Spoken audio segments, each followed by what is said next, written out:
All right. Well, welcome to Live from My Drum Room. Happy 2025 to everybody. This is my first show of 2025. It's a sort of unofficial show, getting the bugs out for the official show, which will be this Monday, January the 6th at 2:30 Eastern Time with my old buddy, legendary drummer Bill Gibson of Huey Lewis and the News. So again, just want to remind you to tune in this coming Monday, January the 6th, 2:30 Eastern Time, 11:30 a.m. on the West Coast for Bill Gibson. We're going to play some classic Huey Lewis songs. We're going to do a breakdown of some of Bill's incredible drum parts on those iconic songs.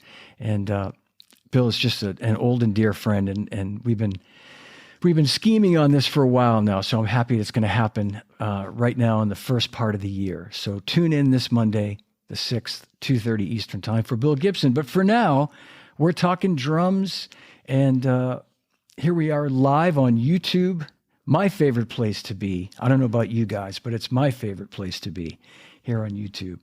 And Jeffrey Lang has asked the question. It's a really good question. I've often wondered how the drum set community would have evolved if Ringo had played on a left-handed setup. Great question.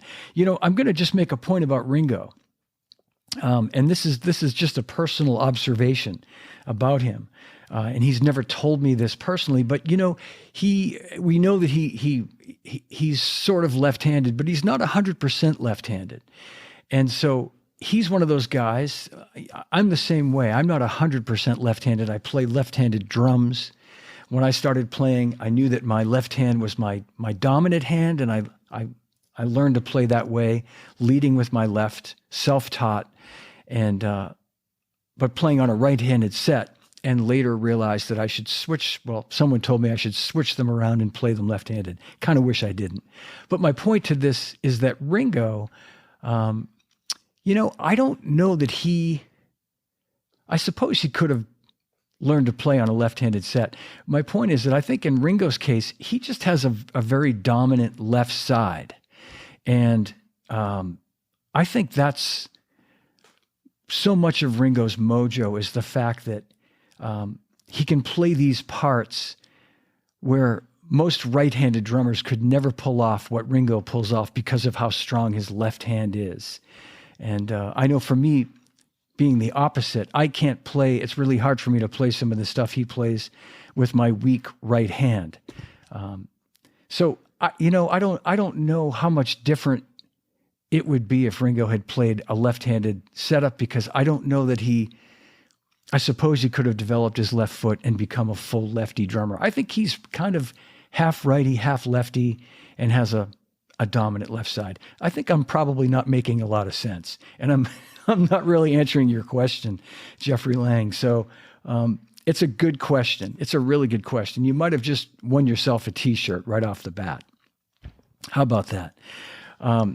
Huey Peterson. Hey, Christopher, I'm sure you've traveled the world many times. How do you feel with jet lag? I think you mean jet lag. And my name's actually John, but I'll answer to pretty much anything. I'll answer to Christopher. I'll answer to D. Christopher. I'll answer to John. I'll answer to a lot of other names that I can't really say right now. I've traveled the world, yes. And how do I deal with jet lag? Well, I find nowadays when I travel, when I go to Europe, and I go to London quite often, still, and Europe about once a year. I found for me, living on the East Coast of the U.S., if I can acclimate myself before I leave on a trip, it helps a lot.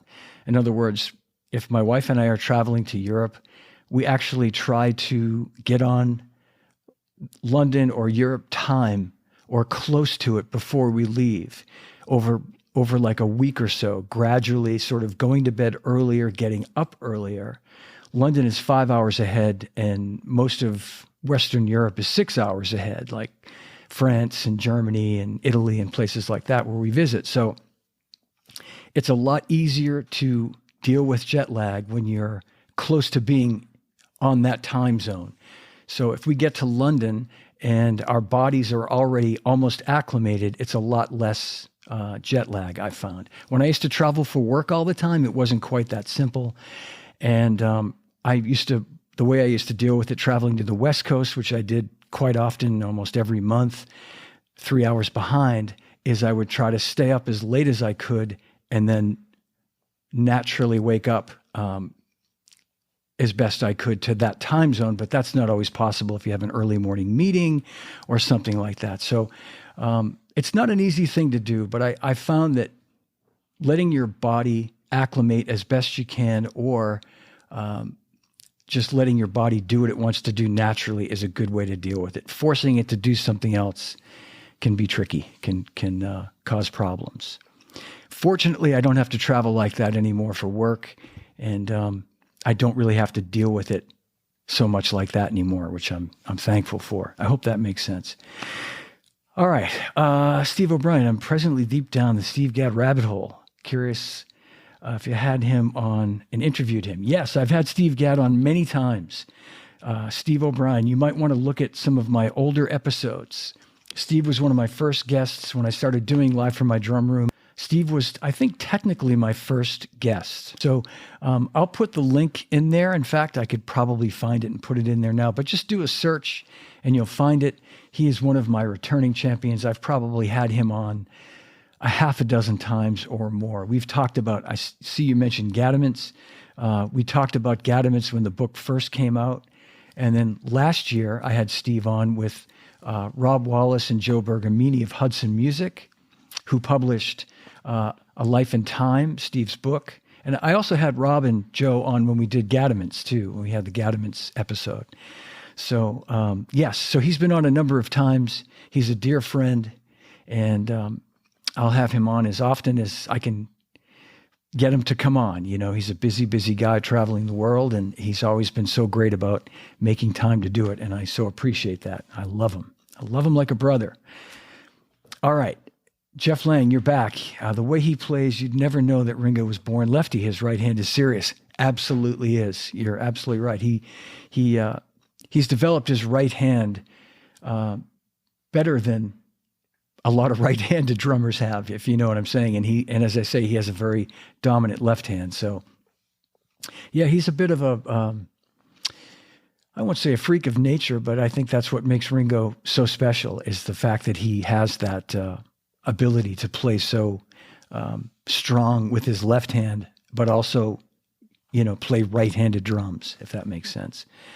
Okay, Tony is saying, I would like to see left-handed drummers try to lead with their left hand on hi-hat, not just fills like Ringo does. Yeah, absolutely. I do that when I play a right-handed kit. So, yeah. Okay, I think we've had some good questions. You've been a great audience. Great to see you guys. No, anyway, I do want to remind everybody, I'm going to mention Live from My Drum Room t-shirts. I restocked recently, all sizes. This is an extra small. Who would think that I actually have extra small? Well, I do. If you have a child, perhaps my grandkids wear extra small, or just a very small, petite person in your life, extra small. And then conversely, I've got double XL for big grandkids. If you have a few bigger grandkids, I've got double XL. So I mentioned that because people from time to time do ask if these shirts are still available, and the answer is yes. And you can have yours for $25. Now, this is if you live in the U.S. $25 at the moment includes shipping, $20 for the shirt, and I just go with a round number of $5 for shipping.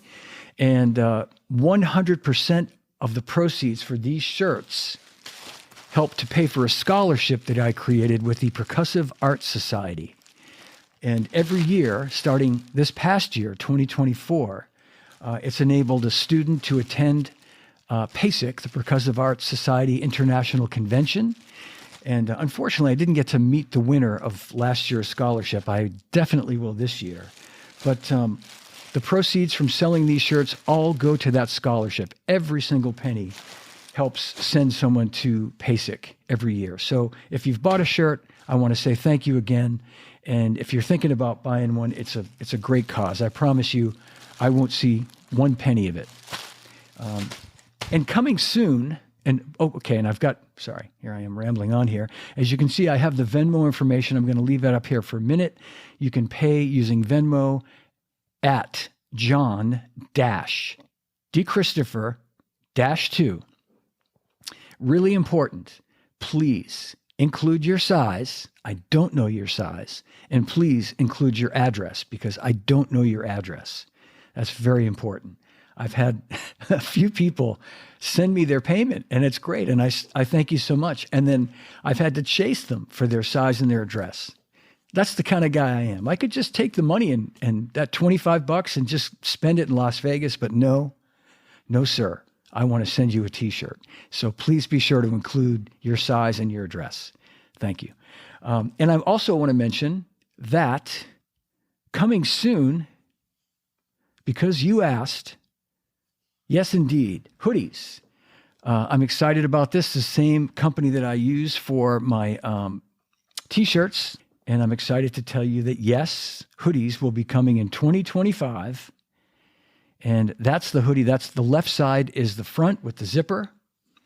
And the right side is the back. So we'll have the logo on the back. It's similar to this hoodie that I'm wearing. My buddy Harry McCarthy's Drum Paradise Nashville hoodie that I love. I wear this all winter long. It's great. It's like a second skin to me.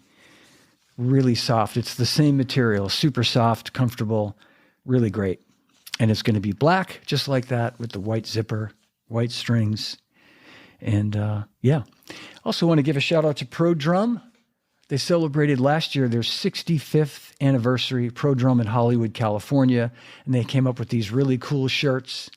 And it's kind of a theme on the Dodgers winning the World Series. It's got the Dodgers colors and the sort of Dodgers font. I'm not really a Dodgers fan, but I became one last year because my home team, the Red Sox, were so terrible. And the Dodgers are, they're a storied team. They're a legendary team. So anyway, supporting my buddies at Pro Drum Shop, Stan and Jerry. And this is the Pro Drum 65 anniversary t-shirt. You can buy this from them on their website. It's pretty cool. I think it says 65 on the back too. Let's see. You tell me. Right? I think it does. Yeah. All right. Yeah. Thank you, guys. All right. So I think I saw a couple more questions. Okay. Fort Drummer, I definitely want a Live from My Drum Room hoodie. Okay. Yes, you can have one. I'll be ordering them soon. I was going to take a moment and show you guys my Craviotto drum set that's behind me. And let's see if I can do this. This is just something I want to try. I don't know how good it's going to sound. I've been trying to record the sound of these drums like in a really good way, a good high quality way. And I think if I play them right now, they're not EQ'd really well, and they're not going to sound as great as they can sound, but it will give you an idea if anybody wants to hear what they sound like. Or at the very least, I can show you a close-up view of them. Let's see if this works. All right. Can you guys see those okay? All right. Thank you so much for your Jeff videos. Oh, that's great. Thank you so much. Natalie, is that your name? Natalie. Okay, thank you. Jeff, man, what can I say about Jeff Porcaro that I haven't already said and a million others haven't already said about Jeff? He was just so special, and you haven't seen the last of any videos that pay tribute to Jeff. I just realized that I put the camera on my drum so you're not seeing me, but that's probably a good thing. This is my Craviotto set. That's the matching snare that came with it. But my friends at Craviotto recently sent me a beautiful, absolutely beautiful Craviotto snare drum, a kind of a two of a kind, as so to speak. There are only two of these drums made, and it's made of cypress, and it's black matte with an abalone inlay, and I'm going to show it to you in 1 second. This, I put one of Russ Miller's X clicks on this drum. If you don't know what that is, it's a great little device that Russ Miller came up with. And allows you to play the perfect cross stick every time. It's really pretty amazing if you haven't seen one of these. But this is this one-of-a-kind Craviotto snare drum. I should say two-of-a-kind. They made two of these, and Steve Gadd has the other one, which is just incredible. And I want to once again thank Steve Maxwell, Harry McCarthy, and Chad Cromwell for sending me this drum. They are brothers and family, and I love these guys, and I'm so excited about this drum and this drum set behind me. You know, I'm a Gretsch guy forever, and I absolutely love my Gretsch drums, but these drums are so special, these Craviottos. And Johnny Craviotto was a dear friend. I met him many, many years ago. I met him when I met Bill Gibson back in the 80s, you know, and Bill had a company, which we'll talk about on Monday, called Solid, where he made basically these Craviotto snare drums before it was Craviotto. And Johnny was his drum builder, Johnny Craviotto. So there's a history with Bill and Johnny Craviotto and all that stuff, which, again, we'll talk about that on Monday a bit. But anyway, I want to show you this drum because it's so special. It's made of cypress, black matte, abalone inlay. Sounds just gorgeous. Let's see if I can let you hear it. All right, I'm going to go over here for a minute. All right, I think you can hear me now. I'm going to get under the mics so you can hear it a little better. Although, like I say, I don't know how great it's going to sound because I need an engineer to come in here and actually make these microphones do what I know they can do, that I can't seem to get them to do. So hang on a second. Mute this mic. All right, I think you can still hear me. So here's this this cypress snare drum.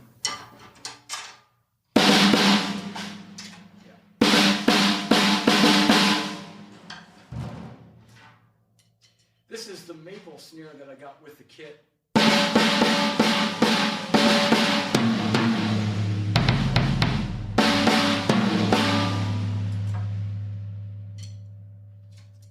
Let's try this.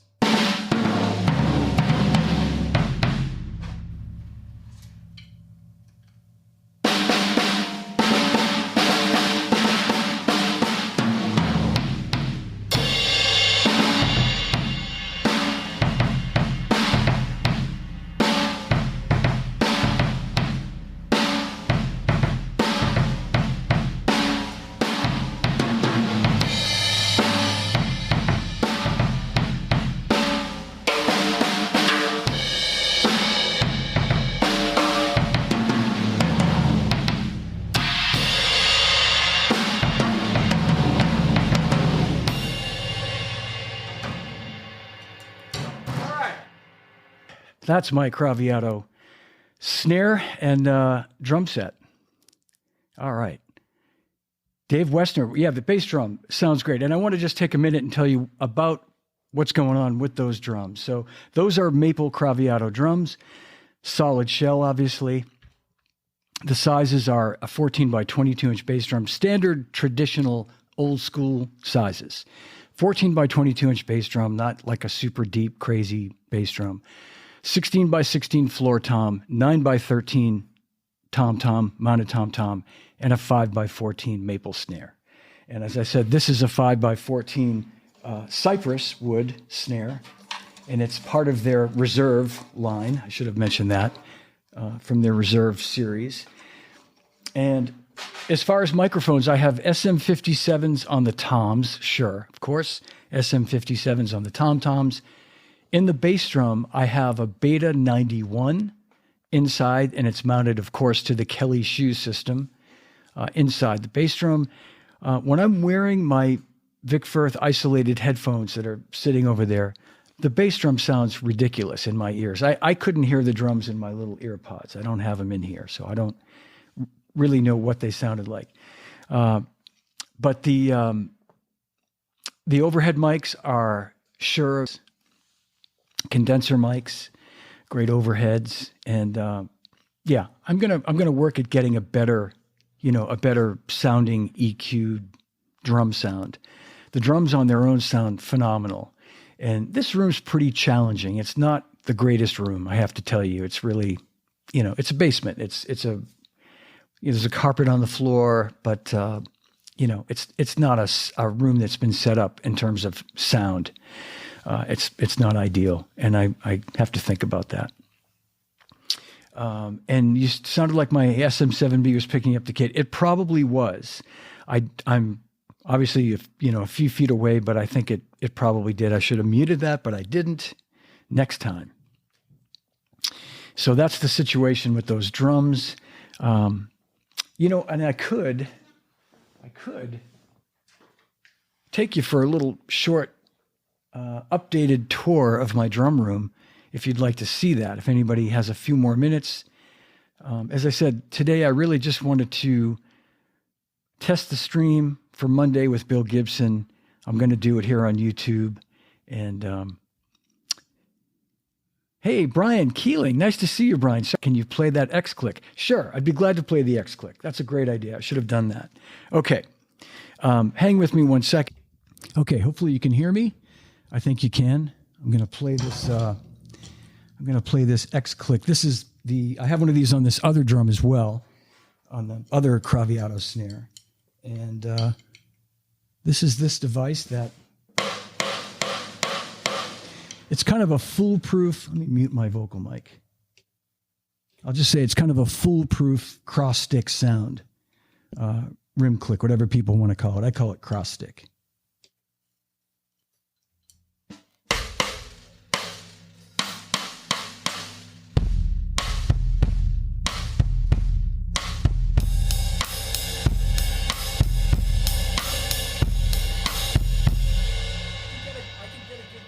Without it. But the problem I find, and I don't know about you guys, I sing a lot in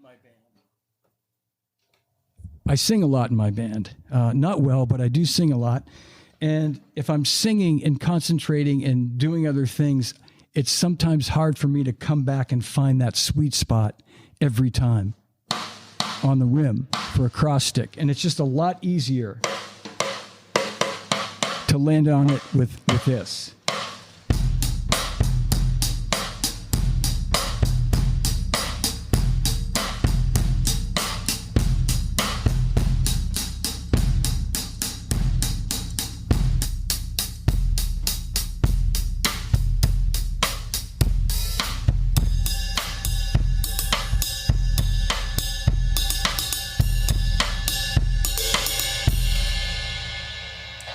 All right, that's that. How was that? You're welcome for sharing the microphone. I'm happy to share all that information about microphones. I'm certainly no expert, but what little I do know, I'm happy to share with everybody. I want to give a shout out to my friend Ryan Smith at Shure Microphones, and he's helped me a lot and given me great counsel and advice on the right mics to use. And I have a bunch of Shure Beta 52s and several of my other bass drums from all the various kits that I have. And I was really sort of on that microphone. That was my go-to favorite microphone.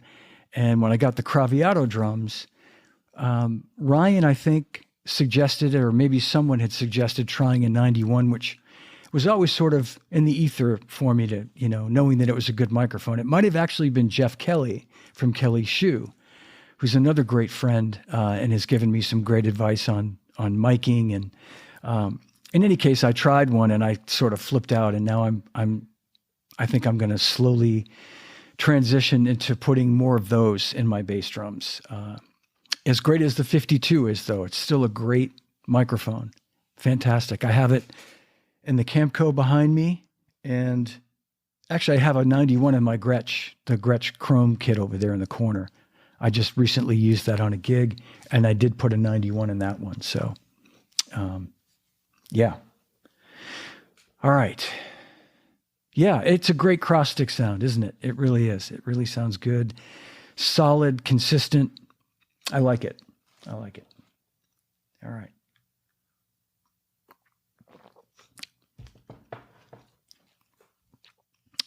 We were sort of hoping you'd sing a bit. No, you don't want that. Especially not today. Yeah, I don't know. Man, I'm already losing my voice. Sounded like the close mics for sure. Sure. Okay. Yeah. And guys and gals, please tell me how that translated as far as the sound of the drums. I'll take any criticism you're willing to give me, good or bad, on are the mics too close? Are they too hot? Is the low end too much? Anything you want to tell me, I'd appreciate. You can put it in the comments for everybody to see. The playing sucked. I can take it, believe me. It will help. So anyway, but I'm glad you dug the sound of the cross stick, the X click rather, cross stick sound on these drums. What else do I want to tell you about? I know I've mentioned Bill Gibson on Monday. As I said, that was the main reason for doing this today, was to test this out, get you all excited about it. Thank you. I'm glad you liked the Craviato kit. All right, I'm going to move over to my handheld iPhone camera. I'm going to show you a couple other things. I'm going to show you my snare drums. I showed you this beautiful Craviato snare already. Look up where it goes. You see, I take great care when I do that. All right, so my snare drum rack. There's the Craviato. There's a Slingerland, some Ludwigs, a Superphonic, an Acrolite, and a Jazz Fest in the top row. And that's my Gretsch, vintage Gretsch row. Yes, indeed, that is a Gretsch 24 karat gold snare drum, circa 1969. Very, very rare drum. That's kind of my pride and joy there. There's another 60s round badge chrome over brass, a 1970s stop sign badge, black, and that's a black wrap actually, wood snare. There's the classic Gretsch 4160 chrome over brass snare, and that's another wood snare. This one looks like a chrome over brass, but it's actually a wood 1970s Gretsch wood snare, 10 lug. And I've got some other unique ones on the bottom. There's a Premier from my friend Rob Davenport, a Rogers Power Tone, chrome over brass. A German snare drum, I can't remember the name of it. I should have done my homework. And a Leedy snare. Yeah. Some cymbals. Ooh, a Rude logo. Whoops. I want to mention these cymbals while I'm here. I'm going to tell you about these cymbals. This is a cool hi-hat combination. This is a 1970s new old stock A Zildjian top hi-hat, top light hi-hat. I don't know if Zildjian still makes light hi-hats, but they used to, and they were lighter than New Beats, a little bit lighter. And this is the top cymbal from a pair of light hi-hats. I got these were part of the Lenny DiMuzio collection. Lenny had a personal collection of cymbals, and this hi-hat is the top of where's the bottom? The bottom is here somewhere. Anyway, but on this particular combination, I've got that on top. The bottom hi-hat is a Royal cymbal, Paul Francis. Paul makes a pair of hi-hats that are similar to New Beats. And this is the top that I'm putting on the bottom. So this is a top 14-inch. I'm not sure what Paul calls this, but you can see it's 969 grams, 14-inch top, 2023. Paul signed it. And that's my bottom hi-hat cymbal. Been using this combination since, I think, the late summer, fall, and it's just incredible. Just beautiful. Love these. This crash is an 18-inch A Zildjian medium thin. It's about 10 years old.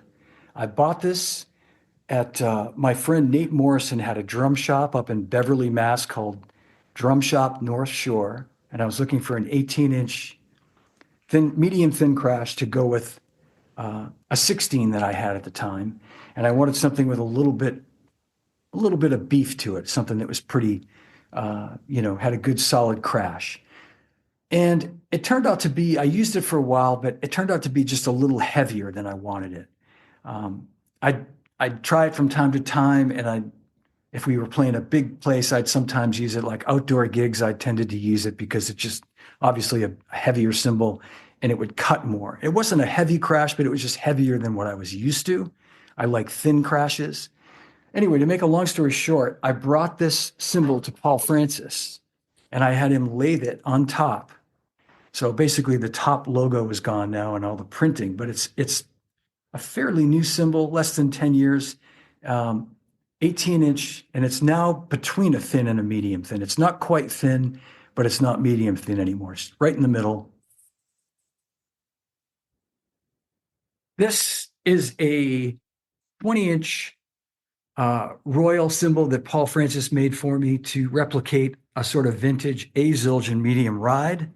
This beauty is a new old stock 1970s A Zildjian thin crash from the era when you can see it just has the word thin crash on top. It has the old hollow logo, which gives it a date of about somewhere between 1977 and 1981, 82. And I would put this cymbal probably more in the 70s category. And it's a beauty. This came from Lenny's personal stock. It's a 16A thin crash. These have always been my favorite crashes forever and ever. And I could never find one. I had them when I was a kid, and I tended to crack them because, as we do when we're young, we don't know how to play correctly, and we just hit cymbals the wrong way, and whatever the case may be. But I'd always been on the lookout for one. I had one that was pretty close, but this is the one right here.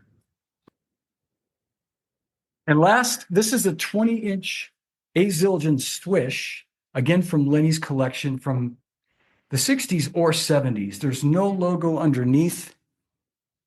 It just said Swish on top, and it had rivets in it, but it was on the heavy side, as old Swishes tended to be, because you'd play them as a ride cymbal, the old Swish knockers. This was not a Swish knocker, but it was a Swish. And when I got this from Lenny's collection, you could definitely ride on it. Like you'd hear Peter Erskine or Jeff Hamilton or Louis Bellson or any of those guys playing it like but I wanted it strictly as a Chinese effect cymbal, like just a big low China. So I had Paul lathe the top of it. The bottom is untouched, but he did lathe some off the top, and the result is this. It opens up more as a crash, and it's really not a ride anymore, but that's fine. I had an 18-inch Zildjian that I was using for a while that worked great, but it was just a little smaller than I wanted. So this is perfect. And of course, the Camco drums. I've used these many times. It's the new home of Baby Yoda. You can see he likes to sit on the bass drum. Sometimes I come down here and I find him sitting on that bass drum. And that's my chrome over wood Gretsch, early 70s. I just used that a couple of weeks ago on a gig, and they are just beautiful.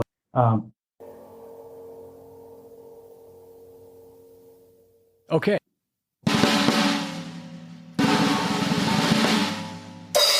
Here's the hi-hats. Here's the hi-hats.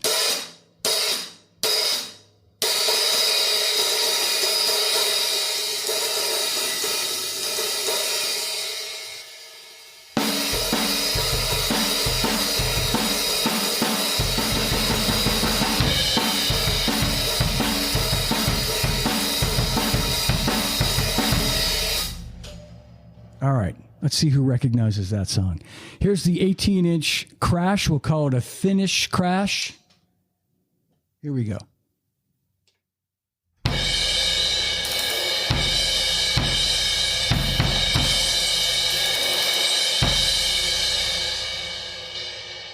$16-inch crash, thin crash.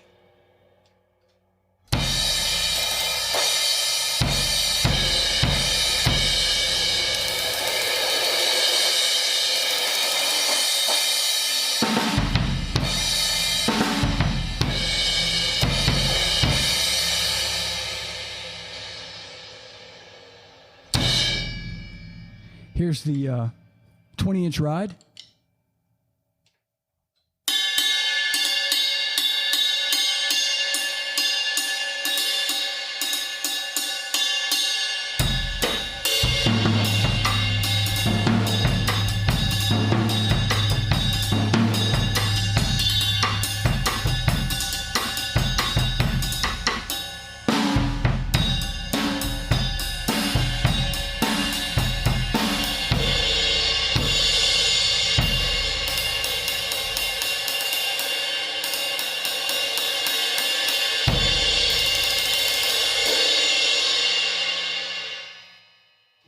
And last is the 20-inch swish that, as I mentioned, was kind of like a swish knocker initially, but Paul lathed it to make it thinner, Paul Francis, and it's more of a, sort of classic sounding China now, more like that.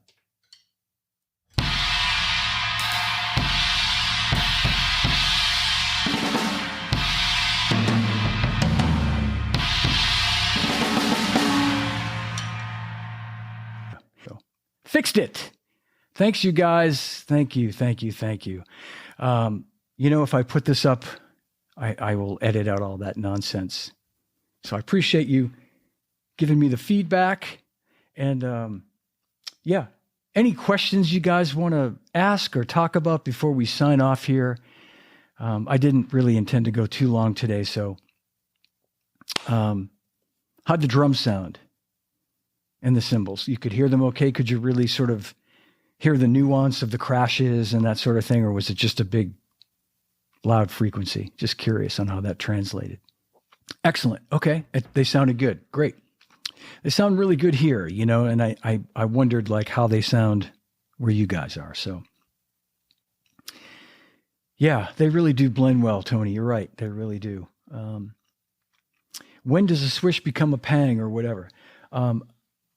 Basically, a swish cymbal always has an upturned edge, what you picture a swish or a Chinese cymbal having. Pang cymbals have a flat profile. They're considered part of the effects, like a Chinese effects type cymbal. But a pang cymbal is usually heavier, and if you actually ever see a real pang, they have more of a flattened edge, and it's one of those things where people for a long time would call any cymbal that was a Chinese sounding cymbal a pang, because it kind of, like a swish has sort of a pang sound. So you'd hear that name used just universally for anything like that. Like when I worked in a music store, people would come in and say, I want to check out your pang cymbals. And I'd say, do you want to check out a pang, or do you want to check out a swish or a China type or something? And you had to sort of educate people and have them, and you'd realize 99% of the time they didn't want a pang because that's a heavy cymbal and it doesn't really have that traditional sound. It just kind of goes gong. They wanted a swish or a China. So anyway, but that's the difference basically, is that the edge is flatter on a pang than a swish. And then when you get into swish knockers, they're heavier by nature, and they're designed to be ride cymbals and crashes, but more like a ride. That cymbal, I wanted it to sound like, if you can hear, like not as fast as Charlie Watts's China, which is an 18. That's an 18 UFIP, and it's really thin and it really goes fast. And that's a great sound. But I wanted something more like, if you listen to the way Stan Lynch plays a China cymbal and some of the old Tom Petty songs, it's more of a long, sustaining, bigger sound crash. It's a Chinese, sound, but it's a bigger, more sustaining sound. And that was what I wanted with that cymbal. So I hope that makes sense. Old Zildjian swishes were great. You had to look for them, but if you found the right one, they were really special. I had this 18. I still have an 18. This is a great, I bought this from Drum Center Portsmouth, Shane Kinney's drum shop up in Portsmouth, New Hampshire, about 5 years ago. And I just bought it in his used bin, and he gave me a great deal, and it was exactly what I was looking for. And it's more like Charlie's UFIP. It's very fast. Not quite as fast, not as thin as the UFIP, but it's pretty fast. And I'd been looking for something since then that was just a little bigger and lower pitched and had more sustain. And I found it. So, yeah. I have a really old Swish from the 70s. This guy's pretty nice. This is an old Swish. Has a couple of rivets in it, 3 rivets. Yeah. 20-inch Zildjian Sizzle from the 60s. How can I determine its actual vintage?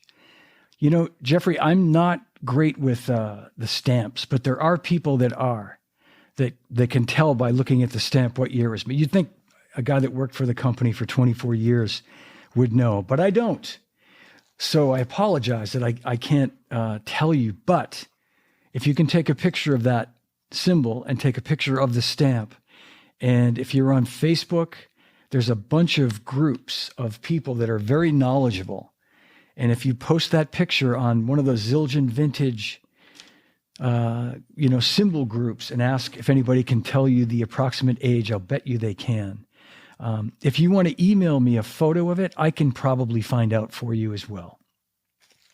And you can email me at livefrommydrumroom@gmail.com. And that's, I'm going to give that email out to everybody, but you're welcome to send me a picture of that, and I'll see what I can find out for you through some of the sources I have. And again, it's livefrommydrumroom@gmail.com.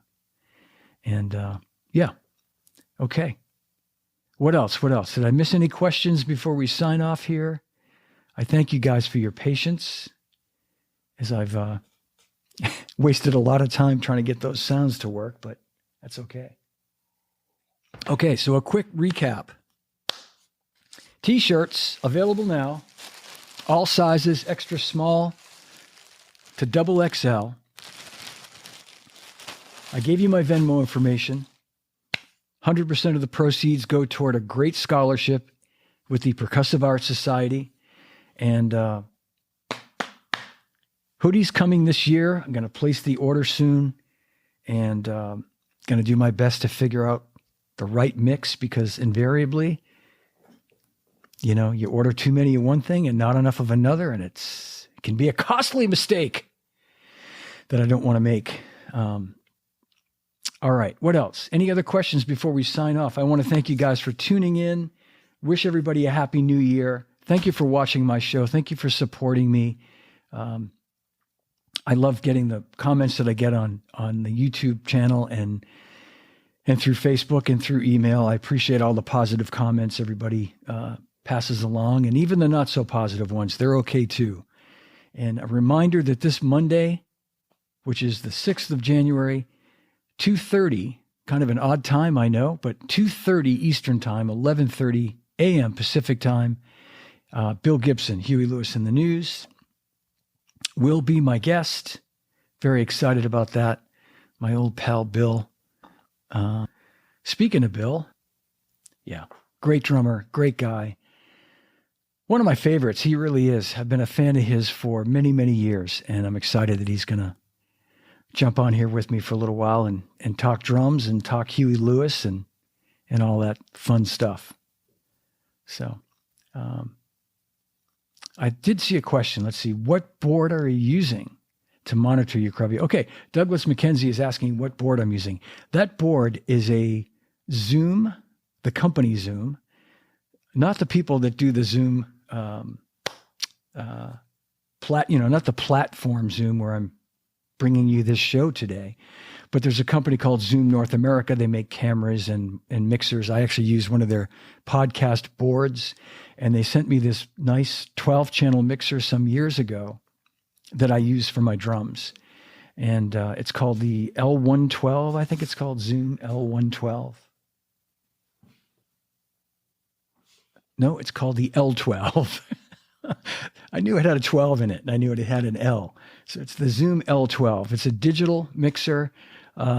Admittedly, I don't know my way around it too well.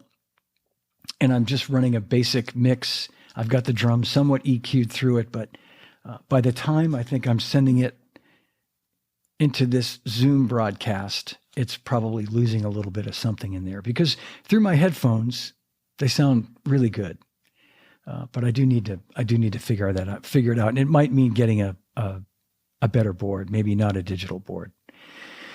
My bandmates are always telling me that, they don't like digital boards, and I don't know enough about that stuff. We use what do we use? We use an Allen and Heath mixer live in the band that I play in, and it's not digital. So, all right. My pleasure, Douglas. Thank you for asking the question. And yeah, Jeffrey, shoot me an email with that picture. And Doug McKenzie, you should shoot me an email too with your size and your shipping address. And so tune in, everybody. Please remember to tune in this coming Monday, 2:30 Eastern Time, 11:30 a.m. Pacific Time, for the great Bill Gibson. And thanks for watching. Thanks for listening. I'm going to sign off now. Happy New Year to everybody. I'll see y'all real soon. Thanks for watching. All right, well, that's my show. If you enjoyed it, give it a like, leave me a comment. Don't forget to subscribe to my YouTube channel, and you can listen to the podcast on all podcast platforms. And a reminder, Live from My Drum Room t-shirts are available in sizes extra small to double XL. They're $25 in the US. That includes shipping. Here is my Venmo payment information at John-DChristopher-2. And don't forget to include your size and your shipping address. Very important information. 100% of the proceeds for all t-shirts go toward a scholarship I've created with the Percussive Arts Society. You're donating to a great cause when you buy one of these t-shirts. So once again, thanks for watching. Thanks for listening. Remember, no drummers are harmed on any episode. And drummers, when in doubt, leave it out. See you soon.